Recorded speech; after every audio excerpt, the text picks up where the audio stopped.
Okay, good evening guys. Nandito naman po ulit tayo sa ating munting kusina. At kanina lamang po ay may nabili po tayong pugita habang po tayo ay pauwi dito sa bahay. So papakuluan po natin to at nalinisan na rin po natin ito. Lutuin po natin siya sa gata, adobo sa gata. So ito na nga po. Yan na yung ating kawali. Nilagyan ko na rin po yan ng asin, saka yung ginamit natin din ay mainit na tubig na.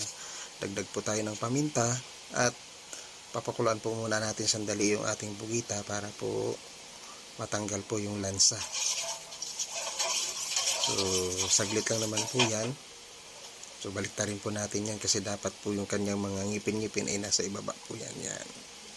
Tapos tatakpan po natin yan. After po natin yan mapakuluan, hiwa-hiwain po natin yan ng maliliit at ipiprepare na rin po natin yung mga sangkap natin gagamitin. So ayan na nga po, nakuluan na po siya at mapula-pula na po yung sabaw.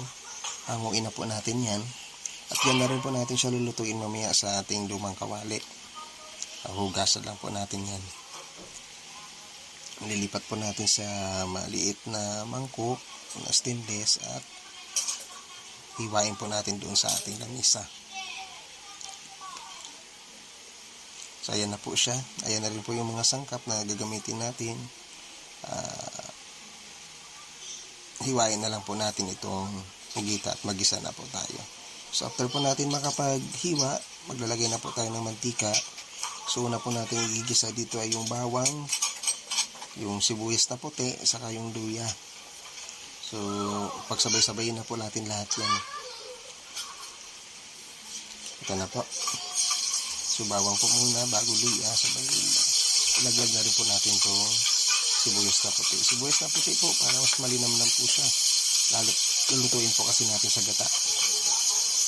So, pwede naman kayo gumamit ng sibuyas na pula kung gusto niyo.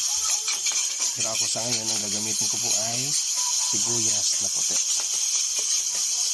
So, antayin lang po natin mag-golden brown yung ating bawang para mas mabango. Pagkatapos nyan, ilagay na po natin yung siling pula para umanghang na po kaagad sa gisa pa lang.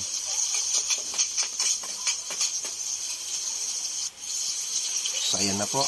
Dito na rin po natin ilalagay yung ating siling pula at ayan, haluin na po natin yan. Isusutay lang po natin dun sa bawang sibuyas sa kaluya at ilagay na rin po natin yung iniwa-hiwa natin po. So mabilisan lang po ito guys kasi gabi lang naman.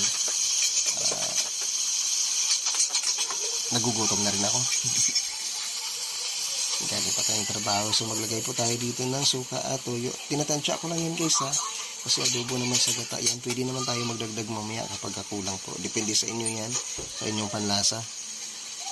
So haluin po natin yan at maglalagay din po tayo ng oyster sauce. Yung maliit lang po na sachet kasi yung isang laking pugita na yung kanina nasa almost 1 kilo lang po yan. Kaya isang sachet lang po yung lalagay natin. Tsaka wag natin po ubusin itong gata kasi concentrated na po ito. Malasa na po at malapot na po kasi yan. So nalagyan na natin ng gata. Takpan na po natin yan mamaya konti. At after po niyang makuluan ng ilang minuto, tsaka po natin titimplahin na. So ito po, takpan na po natin. At pagkatapos po ng ilang minuto, ito na po siya.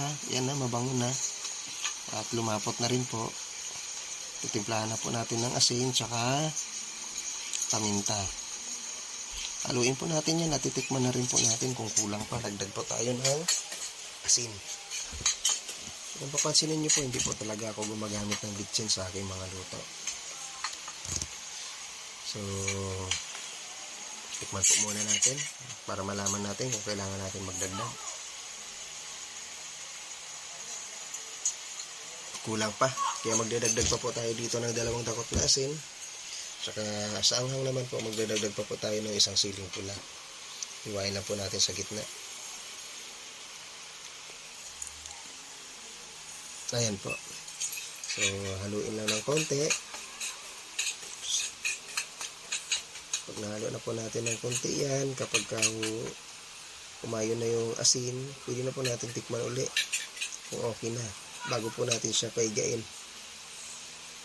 So ayan, okay na po sa akin yun.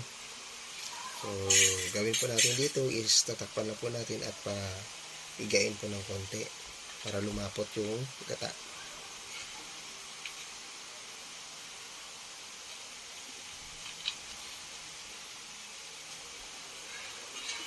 Ayan guys, malapot na po siya. Salamat po niyo sa inyong panonood. Sana po kayo ay may natutunan dito sa ating luto na adobo pusit. Inadobo po natin sa gata. So, pugita po siya. Pamilya pa rin po siya siguro ng mga pusit. Pero pugita po siya.